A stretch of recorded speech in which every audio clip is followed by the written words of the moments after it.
Next focus, US President Donald Trump has announced 25% tariffs on imported cars effective April 2nd. Now, the new levies mark an escalation in Trump's trade war against top US trading partners and allies. Mexico and Canada, remember, were among the US's biggest automotive suppliers just last year. Trump says the duties would prompt companies to manufacture in the United States, though analysts say the extra import costs could be passed on to customers. European Commission President Ursula von der Leyen described the move as bad for businesses, worse for consumers, while the Canadian Prime Minister, Mark Carney, labelled it a direct attack on Canadian workers. You must note that stocks fell ahead of the announcement, the latest sign of market trepidation over Trump's rapid-fire trade policy. But the auto duties are just an appetizer for the broader reciprocal tariffs Trump plans to unveil on the 2nd of April. Many reports are cautioning. Just listen in to what the US President had to say, followed by the Canadian Prime Minister's reaction. But this is very exciting to me. This is the automobile industry, and this will continue to spur growth like you haven't seen. Before I was elected, we were losing all of our plants that were being built in Mexico and Canada and other places. Now those plants largely have stopped, and they're moving them to our country. President Trump announced 25% tariffs against our auto industry. And this is a direct attack, to be clear, a direct attack on the very workers that I stood in front of, unifor workers I stood in front of this morning at the Ambassador Bridge.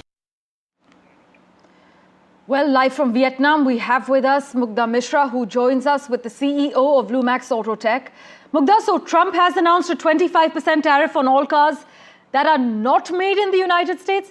Take us through the impact this will assert, and will India suffer? So the bigger point here is that the tariff is not just on auto, but also on auto components. Right. And while India does not export as many cars into US, but our auto component export to US is substantial. It's around $3.5 billion, and it's just in the first half of this year. It was over $3.5 billion. So you can see that it's a big important industry, and as it was till last year growing at 9 to 10%, expected to grow at 20 to 30%. But what India auto component can take heart in the fact that China is getting more penalized. So that's the reason why probably India will end up having a little bit of an edge. But to talk more about it, I have with me Mr. Vikas Marva. Hi, Vikas. Can you hear me well?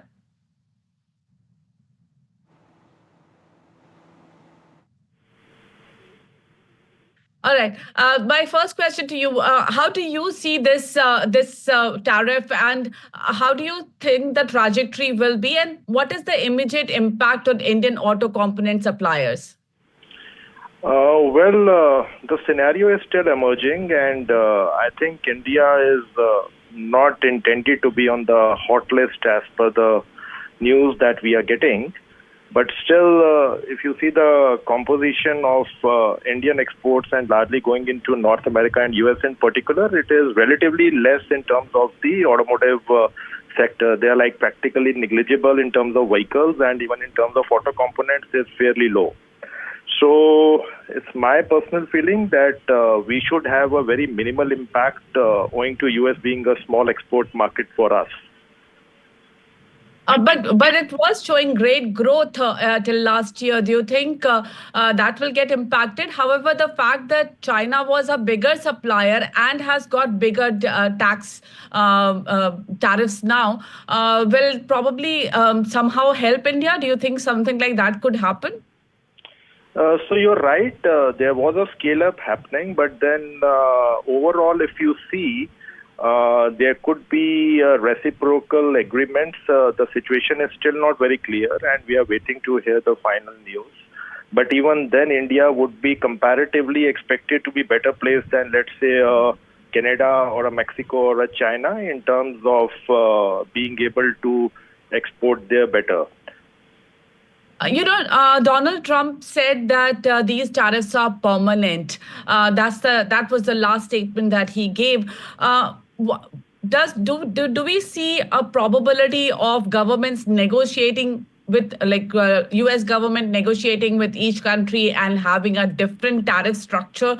And that might mean, because India has been till now with Donald Trump and Mr. Modi being constantly in touch, do you think that will help India a little bit? Well, India does share better relationship with US than most countries on the hot list or the radar right now, and India has shown a positive inclination to lower the tariffs by even reducing duty on some high-end motorcycles. So I think it will be a very evolving kind of a situation, and we haven't heard the last on it right now. So we will have to wait and watch as far as the automotive sector is concerned. But interesting times, news coming in every day. Thank you so much, Vikas, for joining us today. Meanwhile, in other crucial news, the White House is continuing to try to downplay the security blunder made when a journalist was added to a group chat about plans to bomb Houthi targets in Yemen. The White House reacted furiously after The Atlantic magazine published messages between national security officials in a Signal group chat in their entirety. Donald Trump called the reporting all a witch hunt and declared the publication a failed magazine, but it comes after The Atlantic magazine published what it says is a timeline of war plans shared by Trump officials in messages on the Signal app that mistakenly included its editor.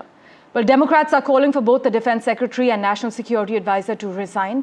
But just listen in to what the US President had to say, followed by a report from Washington by my colleague, Kate Fisher. Hegseth is doing a great job. He had nothing to do with this. Hegseth. How do you bring Hegseth into it? He had nothing to do. Look, it's all a witch hunt.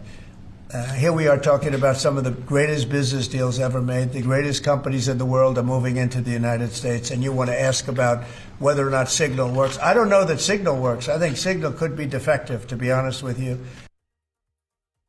Well, Defence Secretary Pete Hegseth has reiterated that no classified information was shared on the chat, but screenshots of the thread posted by The Atlantic show him giving specific details of timing and the weapons used. The Atlantic decided to release them after President Trump and members of his government accused the editor of lying, and because of their repeated assertions that the information was not classified. White House Press Secretary Caroline Leavitt said that President Donald Trump, quote, continues to have confidence in his national security team. And that was in response to a reporter's question on whether anyone would be fired over this. But several Democratic lawmakers have been calling for resignations. During an Intelligence Committee hearing on Capitol Hill, Democrats criticised the administration for not acknowledging that it was a mistake or apologising, and called for those resignations. At the hearing, administration officials insisted the chat had not included classified information, and Democrats disputed that, while Republicans acknowledged that it had at least included sensitive information. Well, the top Republican and Democratic senators on the Senate Armed Services Committee are now asking the White House to expedite a Defense Department review of the incident. Kate Fisher, NDTV, Washington. Well, you must note this is not only colossally incompetent, but a scandal of the first proportion. Top US officials, including the Vice President and Secretary of Defense, discussing the most sensitive information on a commercially available app that is both easy for foreign adversaries to penetrate and seemingly designated and designed to circumvent the public records law that allow for scrutiny of their policy communications. But for further clarity, live from Washington, D.C., we have with us Daniel Block. Daniel, as always, thanks so much for making time for us. Stephen Miller's suggestion of extracting economic gain from allies like Europe, it raises the big question, is this a realistic and ethical approach to global diplomacy? These chats have revealed so much. Does it reflect a more transactional, what's in it for us mindset that actually undermines long-term alliances as far as US's approach is concerned? I think that's certainly a huge concern in Washington, particularly among Democrats and the remaining parts of the Republican Party that have not bought into Trumpism. That European allies are going to see this, other U.S. allies are going to see this and think they can't trust the United States unless they are able to sign on to some sort of protection racket. And I think what's particularly jarring about this in particular is two things. First, it suggests to the Europeans and again to other U.S. allies that this is not just something Trump is saying publicly, but that this is privately what the administration thinks as well, because these are private messages they did not expect to be read. And second, I think in terms of the United States trying to maintain its alliances, you now have serious concerns. You had concerns before, but now you have even more serious concerns among allies that if they share intelligence with the United States, it will not be in safe hands for exactly the reasons that we're talking about right now. Daniel, also given the contradictions in these leaked chat logs, where Vice President J.D. Vance and Secretary of Defense Pete Hegseth had opposing views on foreign policy, does this indicate a fundamental lack of direction in Trump's foreign policy? I mean, the Trump administration has always been known for having contradictions and being contradictory and often having policies that are contradicted by what they say their aims are. Now, of course, to be fair, every administration has disagreements and every administration has policymakers and senior officials who don't see eye to eye. So that in and of itself is not necessarily atypical, but with Trump, it's always magnified to an enormous degree. There's always more fighting.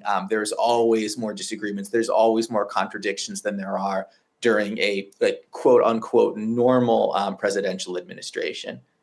Well, we'll wait and see how this unfolds and whether the White House continues to downplay this. Thanks so much, as always, Daniel, though, for joining us on NDTV. With that, let's turn our attention now to the neighborhood. Well, Bangladesh's interim chief, Mohammad Yunus, will be on a 4-day China visit. He's going to embark on his first state visit. Do remember, Bangladesh's Mr. Yunus is expected to meet China Xi Jinping amid strained India ties. And Dhaka and Beijing are expected to sign pacts in trade and economy. In fact, the foreign secretary in Bangladesh has said China is Bangladesh's closest ally. For further clarity, we have with us strategic affairs expert Brahma Jalani on the broadcast. As always, sir, thank you so much for making time for us and joining us on NDTV. Bangladesh, it seems, is keen to position itself as a business hub for Chinese investments, especially in the manufacturing sector, as we're given to understand. Do you think it'll be tricky for Bangladesh to manage to attract Chinese investment without alienating its regional partners, particularly India? Mohammad Yunus is in a difficult situation. He has been close to the Democratic Party elites in the US. The Biden administration blessed his coming to power. In fact, the Biden administration had been targeting the Sheikh Hasina regime, and they enthusiastically welcomed the regime change in Dhaka.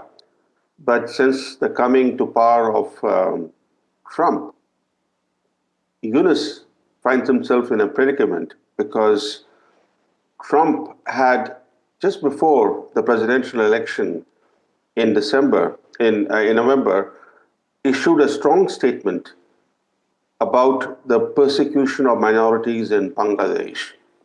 Also, Yunus himself has a record of making anti-Trump statements. When Trump won the presidency for the first time in 2016, Yunus publicly bemoaned Trump's victory as a black day. So Trump's return to the White House has created disquiet in Dhaka. They believe that the US administration under Trump might squeeze Bangladesh, and Yunus therefore has embarked on his first bilateral trip by going to China yesterday. Ironically, yesterday was Bangladesh's Independence Day, and he left for China at 1 p.m. On a very important day for Bangladesh. So, also regarding Mr. Yunus's request for a meeting with Prime Minister Modi ahead of his visit to China, it raised questions about India-Bangladesh relations. But what does the delayed Indian response indicate about the current state of diplomatic ties between our two countries? It's difficult for India to host UNIS at this stage, given the fact that the human rights situation under UNIS in Bangladesh has become quite dire. UNIS regime has released violent Islamists and terrorists from jail. The persecution and killings of minorities continue. UNIS's terrorism tolerating regime has released 174 major militants, major terrorists, many of them convicted terrorists or terrorists who were under trial, terrorists who were linked with the ISIS-linked JMB, for example. In addition, hundreds of death row convicts and militants remain at large after escaping from prison. Right. Look at the situation in Bangladesh. Even the army chief who played a key role in the regime change last August, he publicly admitted last month to quote unquote, we are going through a chaotic situation. This is the army chief talking about chaos in Bangladesh. Given those realities, how could India be inviting UNIS to pay an official visit to India? In fact, the dilemma for India today is whether Modi should meet with UNIS on the sidelines of the upcoming summit in Bangkok. This is the BIMSTEC summit, which is going to take place in a few days from now. And New Delhi will have to carefully weigh all the different factors to decide whether there should be even a meeting on the sidelines between Modi and UNIS. As always, sir, thank you so much for joining us on NDTV. We'll be keeping a close eye on Mr. Yunus's touchdown in China and also on how New Delhi reacts to a meeting with him. With that, let's turn our attention now to South Korea, which is facing snowballing damage from some of its worst ever wildfires that have killed at least 24 people and forced nearly 30,000 people to evacuate. The blazes have destroyed a 1,300-year-old Buddhist temple, houses, factories and vehicles, and burned nearly 40,000 acres. Well, hopes are now pinned on rain that is forecast for today, but with less than an inch expected, the situation could remain dire as far as South Korea is concerned.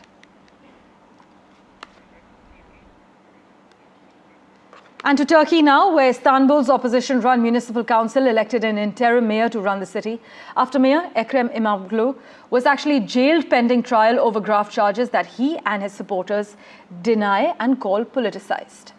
Authorities, by the way, have arrested more than 1,400 protesters, including numerous photojournalists. They are clamping down on coverage of a movement that Mr. Erdogan describes as evil, but which is driven by anger at cumulative political repression and the parlous state of the economy as well.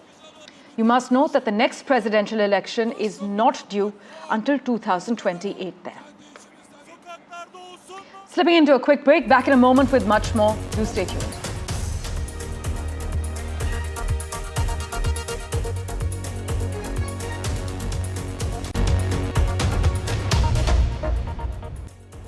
A quick update from the UK now, where Rachel Reeves is facing backlash after the government's own assessment said that benefit cuts will push 250,000 more people into poverty. This includes 50,000 children in the UK.